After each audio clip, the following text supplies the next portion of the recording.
Hey guys, welcome back to the channel. Today we are driving this fantastic little car. So this is the 2024 Mazda Miata, of course, but this is the retractable fastback, meaning it is the RF in the Grand Touring spec, the top of the line spec. Personally, I would go for the 2024 Club with the Brembo Recaro package. That is a $4,500 option, but I do think it totally transforms the design of this car. This one is finished in snowflake pearl white, which looks great when the sun is out.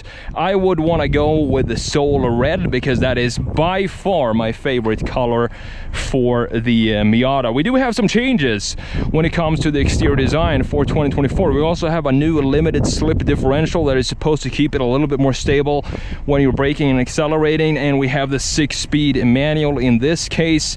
Let's pop the hood and let's check out what is powering this little beauty of a sports car.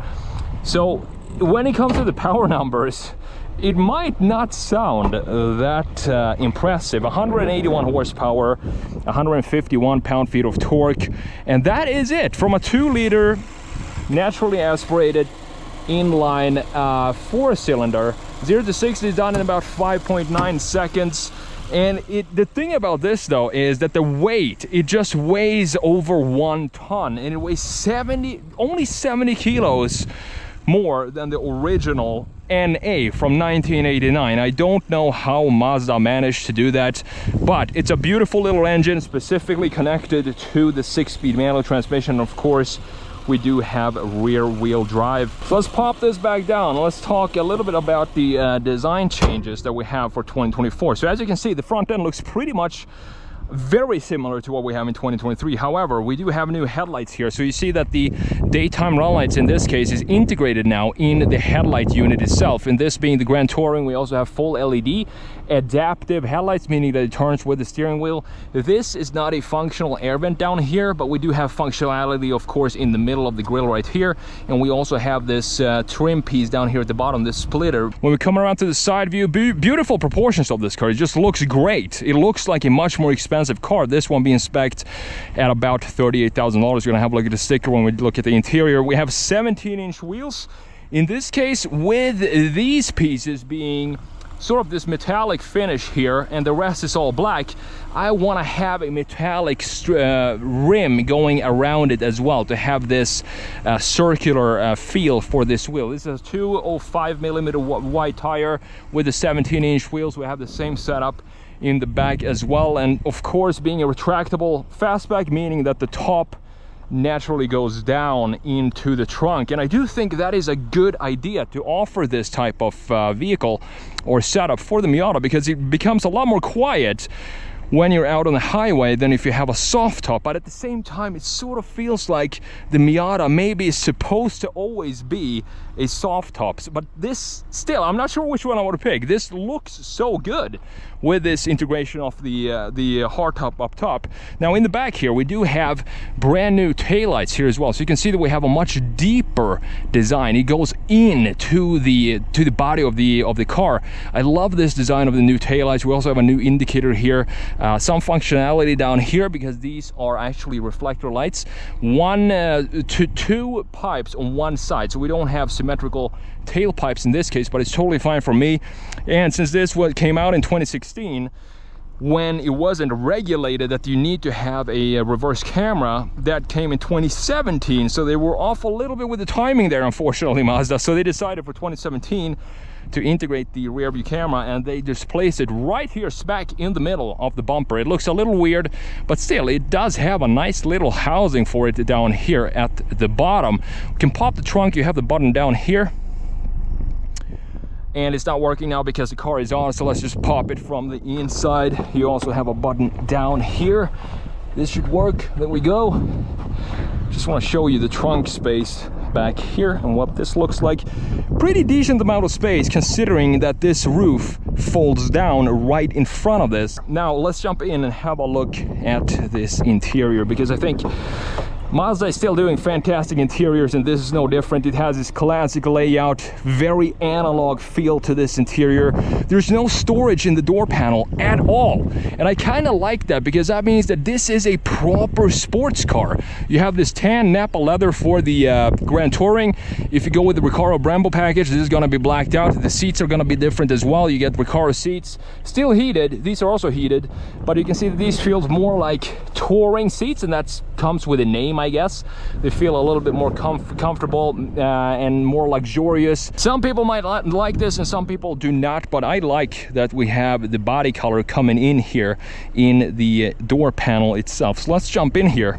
Let me show you around this interior before we take this for a drive. So we have tachometer. That's the first thing you notice when you jump in here, is the big tachometer right in the middle, right there, looking nice. And I also love that we have the fenders. You can see the fenders up front just swooping over the front axle, having this very sporty look to this design. We have a new 8.8-inch infotainment screen here that is new. The old one used to have some angles right here, and I actually think that this looks a little bit more modern than the old screen. Further down we have this integration that looks exactly like the taillight. We have a round piece here and then this sticking into this piece, and you have this dial downstairs to navigate through the infotainment screen. It's not a touch screen unless you plug it in with the wireless charging. I also want to show you the hardtop, how that works. You have this toggle here, so you just hold this and then this entire roof just folds down in the bag. It's so cool to have this solution for this in this price range, $38,000. So before we go for a drive, I want to show you this sticker as well, so you can have a look at this. So we have a 2024 Mazda MX-5 RF. The price for this one, as this one is spec'd with the delivery, processing and handling fee, comes out to almost $39,000. And this has a snowflake white pearl with the tan Napa leather, as you can see right here, and all the options here. If you want to pause the video, I'm gonna throw it up here on the screen. Now you don't have any glove box here, so this is pretty much the only big compartment you have back here is right in between the seats. You also have a couple of more storage spots behind the seats as well. So if you move the seats forward, you can see that you have some storage in the back wall here. I think that this car is the best sports car ever made. Not just the ND, but the Miata in general is just such a good sporty experience. You have so much fun. I was a little bit worried about 181 horsepower, 151 pound-feet of torque sounding a little maybe too weak or something like that, but it doesn't matter because this just weighs, as I said, just over a ton, and they haven't really added more weight onto this car since the first generation from 1989. And keep in mind that these days you have a lot more safety features in this car and a lot more technology. So it's kind of a little bit of a magic trick that Mazda has done there to keep the weight down. So 0 to 60 in about 5.9 seconds, and this 6-speed manual is just an absolute joy to drive. I mean, I don't think it gets any better than this. This is one of these cars that it doesn't matter what speed you're going. It's always a fun car to drive. Even if you're going 40, it feels like you're going 90 because of the size of this car and just the way it handles in corners, and even going on highways. It's pretty comfortable, and I'm 6'2", and that's another worry I had before I was I've had this for a few days now, if I'm gonna fit in this car, but I have plenty of room in here and I feel totally comfortable driving this on longer road trips, no problems at all. So I'm flooring it right now, up to the red line, 7,000 RPM into third.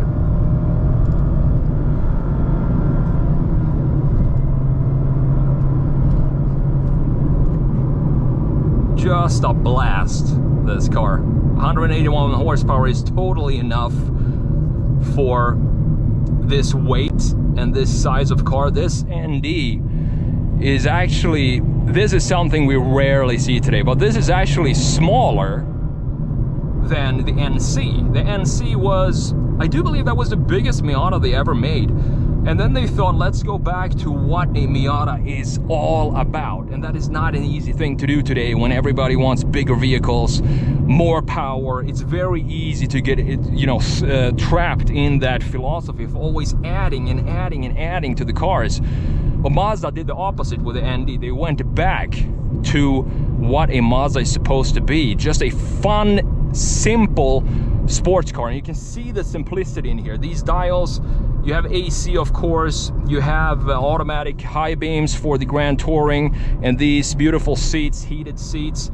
You have pretty much everything you need in here, and personally I don't feel like I'm missing anything. I don't feel like I want to add more things into this car, because I feel like all my needs are met. And this is definitely a car that I would not mind at all driving, you know, across the country, even though it is this small of a size.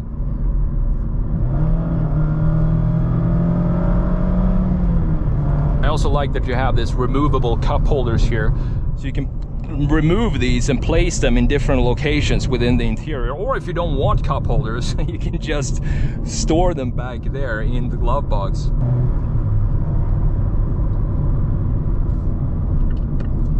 So we're gonna take this out on the highway, and I want to show you what this feels like out at about 70 miles per hour.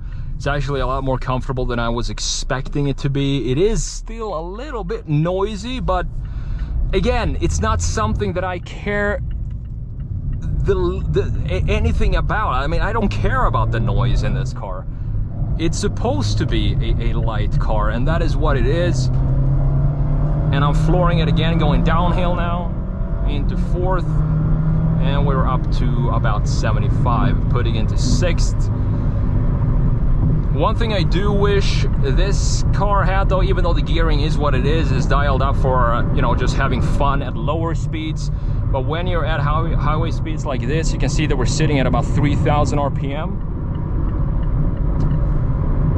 Even though this is great fuel economy, it still feels like we're revving so high, just cruising at 70. But that's one trade-off you're gonna get with this type of setup for the gearbox, and I'm totally fine with that as well, because when you're going up in the mountains right here and just keeping it under 60, it's one of the best cars money can buy.